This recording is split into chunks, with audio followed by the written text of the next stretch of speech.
আসসালামু আলাইকুম। সবাইকে স্বাগত জানাচ্ছি আমি নাইম ফাথম মুবিন। শুরুতে সংবাদ শিরোনাম।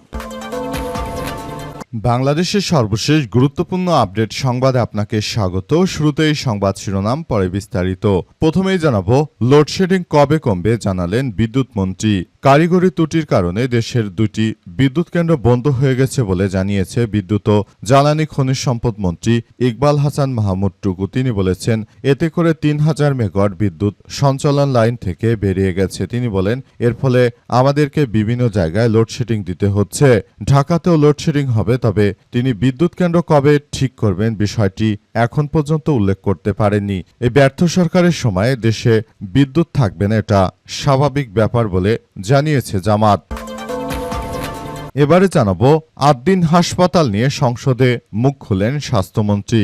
6 নবজাতকের মৃত্যুর ঘটনায় 8 দিন হাসপাতালের লাইসেন্স স্থগিত প্রসঙ্গে স্বাস্থ্য ও পরিবার কল্যাণ মন্ত্রী সর্দার সাখাওয়াত হোসেন বলেছেন যে হাসপাতালটিতে অক্সিজেনের অভাব এবং অবহেলার কারণে নবজাতকের মৃত্যু হয়েছে। এজন্য ওই হাসপাতালগুলোকে শৃঙ্খলার মধ্যে আনতে সরকার ব্যবস্থা নিয়েছে। এই ব্যবস্থার জন্য মালিক পক্ষকে দায়ী করে তিনি বলেন, এই কাজ করেছেন মালিক, এটা একটা দিন দেখতে যায়নি। মালিকের অবহেলার কারণে, তার একগুঁয়েমির কারণে সেই পরিচালনা পর্ষদ পরিবর্তন করে তার স্ত্রীকে চিফ এক্সিকিউটিভ করা হয়েছে।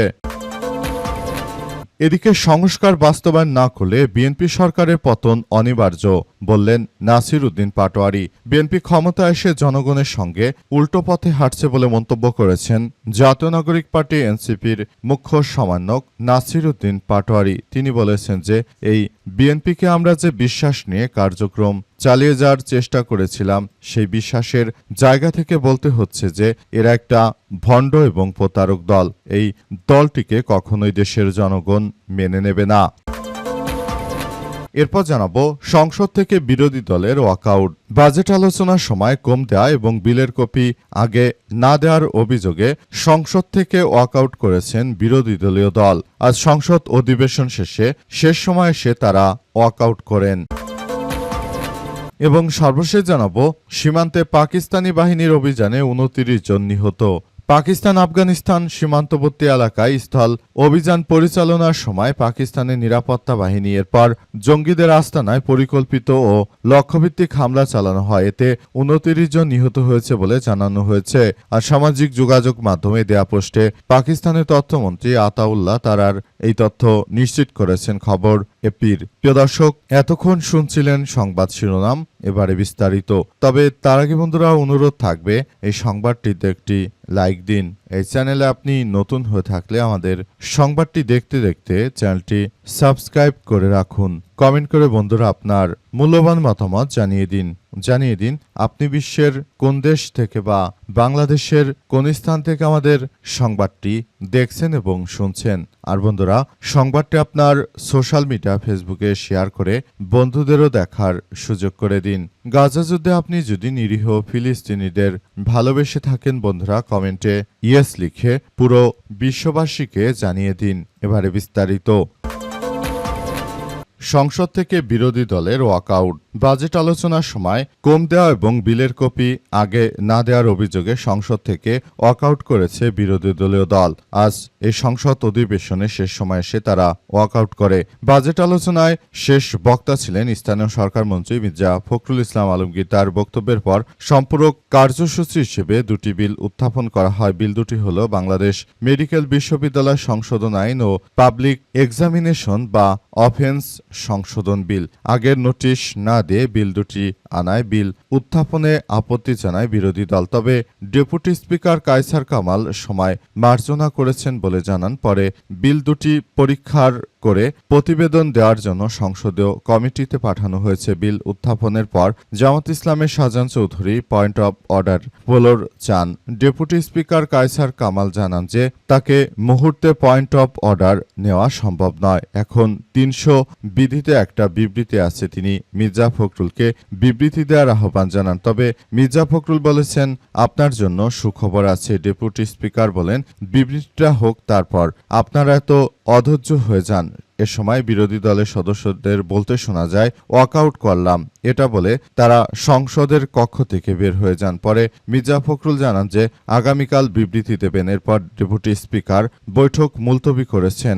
জামাত ইসলামের সংসদ সদস্য নাজিবুর রহমান সাংবাদিকদের বলেন, বিরোধী দলকে সময় কম দেওয়া, সরকারি দলকে বেশি সময় দেওয়া, বিলের কপি আগে না দেয়া, পয়েন্ট অফ অর্ডার না দেয় তারা সংসদ থেকে ওয়াকআউট করেছে বলে এমন কথা উল্লেখ করা হয়েছে।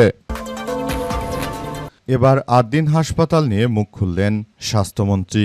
এবার স্বাস্থ্যমন্ত্রী তিনি আদ্দিন হাসপাতাল নিয়ে মুখ খুলেছেন। আদ্দিন হাসপাতালে 6 জন মারা যাওয়ার ঘটনায় তিনি মুখ খুলেছেন। তিনি বলেছেন যে এটি ওই হাসপাতালের যারা মালিকপক্ষ তাদের গাফিলতির কারণে এই মৃত্যুর ঘটনা ঘটেছে। এ সময় 6 জনের মৃত্যুর ঘটনার কারণে মূলত আদ্দিন হাসপাতাল বন্ধ করে দেওয়া হয়েছে বলে জানান তিনি। স্বাস্থ্যমন্ত্রী আরও জানিয়েছেন যে 6টি নাবালক শিশুর মৃত্যু আমরা মেনে নিতে পারি না। তিনি বলেন, এ কারণে আমরা আদ্দিন হাসপাতালের পরিচালক পদে যেন পরিবর্তন আনা হয় সেসব বিষয় তাদেরকে বলেছি। এরপর তারা ওই মালিকের স্ত্রীকে আদ্দিন হাসপাতালের পরিচালক হিসেবে তারা নিয়োগ দিয়েছে, কিন্তু বিষয়গুলো দেখতে পেলাম যে সেটা সঠিকভাবে হয়নি। আমরা মনে করি এই ধরনের কার্যক্রম জামাতের দ্বারাই গঠিত হচ্ছে বলে জানান তিনি। অথচ বাংলাদেশে হামে এ পর্যন্ত প্রায় 600-700 জনের মতো শিশুর মৃত্যু হয়েছে। এতে স্বাস্থ্যমন্ত্রী নিজে পদত্যাগের কথা ভাবছেন না, তিনি ক্ষমতাকে দীর্ঘায়িত করার চেষ্টা চালিয়ে যাচ্ছেন। অথচ এই এত দীর্ঘদিন ধরে মানুষ মারা যাচ্ছে হামে, এটা বাংলাদেশের জনগণ কিন্তু কিছুই করতে পারেনি। এটা বাংলাদেশিদের জন্য অত্যন্ত দুঃখজনক ব্যাপার যে এই ধরনের ঘটনাগুলো এখন ঘটতে শুরু করেছে। এটি আমরা কোনোভাবেই গ্রহণযোগ্য করতে পারি না বলে উল্লেখ করা হয়েছে। এ সময় স্বাস্থ্যমন্ত্রী আরও জানান, তিনি বলেন যে আমরা এমন কোনো বিষয়কে মওকুফ করতে পারি না যেটাতে শিশু মৃত্যু হচ্ছে। অথচ নিজে যে স্বাস্থ্যমন্ত্রী হিসেবে একজন ব্যর্থ, সেই ব্যাপারগুলো তিনি জনগণের সামনে খোলাসা করতে চান না। সবাই শুধু নিজের স্বার্থর বেলায় এমন কিছু কার্যক্রম চালাচ্ছেন যেটা সবাইকে ভাবিয়ে তুলতে পারে। লোডশেডিং কবে কমবে জানালেন বিদ্যুৎ মন্ত্রী। কারিগরি ত্রুটির কারণে দেশের বিদ্যুৎ কেন্দ্র বন্ধ হয়ে গেছে জানিয়ে বিদ্যুৎ, জ্বালানি ও খনিজ সম্পদ মন্ত্রী ইকবাল হাসান মাহমুদ টুকু বলেছেন, এতে করে প্রায় 3000 মেগাওয়াট বিদ্যুৎ সঞ্চালন লাইন থেকে বেরিয়ে গেছে। তিনি বলেন, এর ফলে আমাদেরকে বিভিন্ন জায়গায় লোডশেডিং দিতে হচ্ছে এবং ঢাকাতেও লোডশেডিং দিতে হবে। তবে তিনি বিদ্যুৎ কেন্দ্র দুটির নাম উল্লেখ করেননি। আজ বাজেটের উপর সাধারণ আলোচনা অংশ নিয়ে তিনি এসব কথা জানান। মন্ত্রী বলেন, এটা একটা জাতীয় সংকট, আসুন আমরা সবাই মিলে এই সংকটটা উত্তরণ করার জন্য ঐক্যবদ্ধভাবে চেষ্টা করি। আমি আশা করি আগামী 2 দিনের মধ্যে একটা অবস্থার উন্নতি হবে। উন্নতি হলে লোডশেডিং এর প্রকোপ কমে যাবে। বিদ্যুৎ কেন্দ্র বন্ধের বিষয়ে ইকবাল হাসান মাহমুদ বলেছেন, একটি বিদ্যুৎ কেন্দ্রের বয়লারের টিউবে লিক হয়, বাধ্যতামূলকভাবে উৎপাদন বন্ধ করতে হয়েছে। বঙ্গোপসাগরের উত্তালতার কারণে কয়লা আনলোড করতে না পারা আরেকটি বিদ্যুৎ কেন্দ্রের উৎপাদন বন্ধ রয়েছে। তিনি বলেন, এতে করে প্রায় 3000 মেগাওয়াট বিদ্যুৎ সঞ্চালন লাইন থেকে বেরিয়ে গেছে। এ ব্যাপারে আমি বিরোধী দলের নেতা ডাক্তার শফিকুর রহমানের সঙ্গে আলোচনা করে এখানে সংসদে স্টেটমেন্ট করার জন্য দাঁড়িয়েছি। সবাই বলাবলি করছে যে বিএনপি আসলে এ সমস্যা।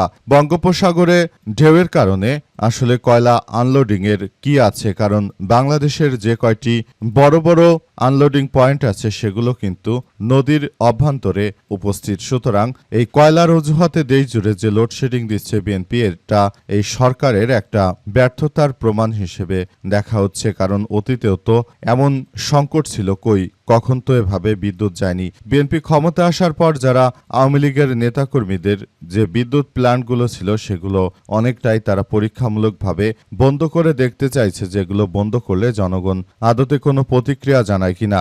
যদি জনগণ কোনো প্রতিক্রিয়া না জানায় তাহলে এভাবেই তারা সারা দেশ জুড়ে এভাবে লোডশেডিং দিতে থাকবে। কারণ তারা ক্ষমতা আসার পর কয়দিন বিদ্যুৎ সেক্টর ভালো ছিল, 2 থেকে 3 মাসের ক্ষমতার মধ্যে দেশ জুড়ে এইভাবে অনাকাঙ্ক্ষিত এমন ঘটনাগুলো প্রায় ঘটছে। দেশের মানুষ আসলে অতিষ্ঠ হয়ে পড়েছে। তীব্র গরমে এই লোডশেডিং এর কারণে দেশের মানুষ চরম হতাশার মধ্যে পড়েছে, বিশেষ করে গ্রামাঞ্চলের মানুষ। সংস্কার বাস্তবায়ন না করলে বিএনপি সরকারেরও পতন হবে বললেন নাসির উদ্দিন পাটোয়ারী। বিএনপি ক্ষমতায় এসে উল্টোপাল্টো কাজ করতে শুরু করেছে বলে জানান নাসির উদ্দিন পাটোয়ারী। তিনি বলেছেন, এই বিএনপি সংস্কার বাস্তবায়নের বেলায় একদম ঘোড়ার ডিম ধরিয়ে দিয়েছে জনগণকে। তারা যদি এভাবে চালাতে থাকে তাহলে ভবিষ্যতে তারা যতই মনে করুক তারা ক্ষমতাকে দীর্ঘায়িত করবে। তারা যে কার্যক্রম আসলে শুরু করেছে সেটা কোনোভাবেই গ্রহণযোগ্য হতে পারে না বলে জানান নাসির উদ্দিন পাটোয়ারী। নাসির উদ্দিন পাটোয়ারী তাই তিনি বলেছেন যে এই মুহূর্তে অবশ্যই এই বিষয়গুলো আমরা খুবই গুরুত্ব সহকারে দেখছি। আমরা বিষয়গুলো নিয়ে সবাই একসঙ্গে কার্যক্রম চালিয়ে যেতে চাই বলে জানান তিনি। এবং তিনি বলেন, আমরা নতুন করে বিষয়গুলোকে খুবই গুরুত্বের সহকারে দেখছি। পুরো বাংলাদেশটাকে সুন্দরভাবে গড়ে তোলার মধ্য দিয়ে আমাদের সবাইকে এগিয়ে আসতে হবে বলে জানান নাসির উদ্দিন পাটোয়ারী। নাসির উদ্দিন পাটোয়ারী আরও জানিয়েছেন যে আমরা বিষয়গুলো খুবই গুরুত্ব সহকারে কার্যক্রম চালিয়ে যেতে চেষ্টা করছি। আমরা এমন কিছু করতে চাই যাতে করে ভবিষ্যতে বাংলাদেশটাকে আরও সুন্দরভাবে গড়ে তোলা যায়। এজন্য আমরা সুন্দরভাবে প্রতিটি সেক্টরে কার্যক্রম চালিয়ে যেতে চাইছি বলে জানান নাসির উদ্দিন পাটোয়ারী। নাসির উদ্দিন পাটোয়ারী আরও জানিয়েছেন যে কোনো মূল্যে এই কার্যক্রমগুলো আমাদেরকে অবহিতকরণের মধ্য দিয়ে সবাইকে এগিয়ে যেতে হবে। পুরো বাংলাদেশটাকে সুন্দরভাবে গড়ে তোলার মধ্য দিয়ে আমাদের সবাইকে এগিয়ে যেতে হবে। বিএনপি সরকার ক্ষমতা আসার পর জনগণের সঙ্গে গণভোট নিয়ে যে তামাশা করেছে, যে প্রতারণা করেছে, এজন্য তাদের অবশ্যই এদেশের জনগণ ক্ষমা করবে না বলে জানান নাসির উদ্দিন পাটোয়ারী। এছাড়াও পাটোয়ারী আরও জানিয়েছেন যে বাংলাদেশটাকে সুন্দরভাবে গড়ে তুলতে হলে বিএনপিকে অবশ্যই পতন করতে হবে, তাছাড়া আর কোনো বিকল্প দেখছি না। তিনি বলেন, বিএনপি ক্ষমতায় এসে তারা জনগণের সঙ্গে যে প্রতারণামূলক কার্যক্রম শুরু করেছে সেই প্রতারণা মেনে নেওয়া যায় না। তারা